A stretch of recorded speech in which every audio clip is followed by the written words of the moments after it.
ایک استاد اپنے طلبہ کو بتا رہے تھے، سخت گرمی میں چلتے ہوئے مجھے ایک گھر کے ساتھ پیڑ نظر آیا۔ میں نے سوچا کہ اس کے نیچے کچھ دیر رک کر ٹھنڈک لے لوں اور پسینہ خشک کر لوں۔ میں وہاں کھڑا ہی تھا کہ اوپری منزل کی کھڑکی کھلی، ایک شخص نے باہر جھانکا، ہماری نظریں ملی۔ اس نے ہاتھ کے اشارے سے پوچھا، پانی پیو گے؟ میں نے ہاں میں سر ہلا دیا۔ وہ شخص کھڑکی بند کر کے چلا گیا۔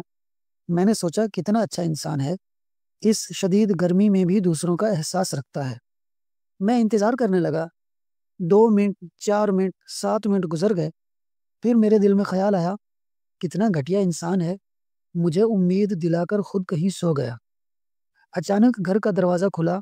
وہ شخص شرمندہ مسکراہٹ کے ساتھ ایک جگ اور گلاس اٹھائے باہر آیا اور بولا، میں نے سوچا سادہ پانی ہی کیوں دوں، آپ کو شکنج بین ہی پلا دیتا ہوں۔ اسی لیے کچھ دیر لگ گئی۔ مجھے اپنی سوچ پر شرمندگی ہوئی کہ کتنا اچھا آدمی ہے، اس زمانے میں بھی اجنبیوں کا اتنا خیال رکھتا ہے۔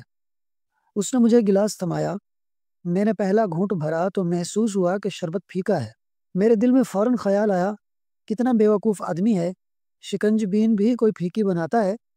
یہ سوچ ہی رہا تھا کہ اس نے جیب سے ایک پڑیا نکالی اور بولا، مجھے معلوم نہیں تھا کہ آپ میٹھا پیتے ہیں یا نہیں اور کتنا میٹھا پسند کرتے ہیں، اس لیے چینی الگ سے لے آیا ہوں۔